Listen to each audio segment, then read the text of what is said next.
পশ্চিম মেদিনীপুর জেলার গড়বেতা ৩ নম্বর ব্লকের আমশোল সংলগ্ন লোচনগড় ও সাহেববাদ এলাকায় দীর্ঘদিনের অবৈধ মোরাম চুরির কারবারে ইতি টানল সংবাদ মাধ্যমের তৎপরতা।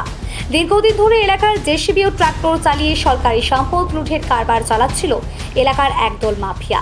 এদিন গোপন সূত্রের খবর পেয়ে সংবাদ মাধ্যমের প্রতিনিধিরা সরাসরি সাহেববাদ এলাকায় পৌঁছালে এক নাটকীয় পরিস্থিতির সৃষ্টি হয়।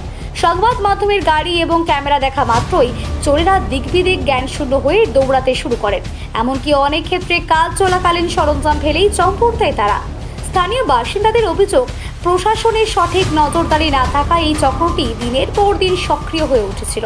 সংবাদ মাধ্যমের এই অভিযানে সাময়িকভাবে মোরাম চুরি বন্ধ হলেও স্থায়ী সমাধানের জন্য কড়া পুলিশি পদক্ষেপের দাবি জানিয়েছেন এলাকাবাসী। সরকারি রাজস্ব ফাঁকি দিয়ে চলা এই মাফিয়াদের রাজ্যের শিকড় কতদূর তা নিয়ে তদন্তের দাবি উঠেছে। পশ্চিম মেদিনীপুর থেকে সুমন পাত্রের রিপোর্ট, সত্যের সন্ধানে সংবাদ প্রতিদিন লোকাল নিউজ।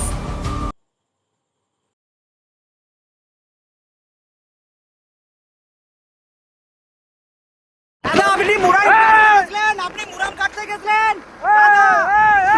দাদা, আপনি মুরাম কাটতে গেছিলেন দাদা, আপনি মুরাম কাটতে গেছিলেন, কিছু বলবেন? ও দাদা, আপনি মুরাম কাটতে গেছিলেন? চল যাচ্ছি তো দাদা, আপনি মুরাম কাটতে গেছিলেন? জেসিবির নাম্বার উঠছে, বলছি দাদা আপনি মুরাম কাটতে গেছিলেন?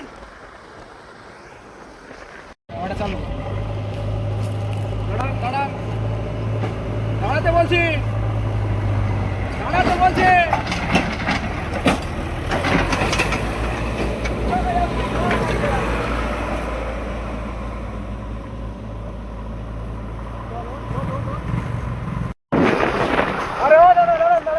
তোমার কাটে, তুমি কাটছিলে, তুমি কাটছিলে, তুমি কাটছিলে, তুমি দাঁড়িয়েছিলে তো, তুমি দাঁড়িয়েছিলে, তুমি কাটছিলে, তুমি কাটছিলে। এরাও ছিল এদের এরাও।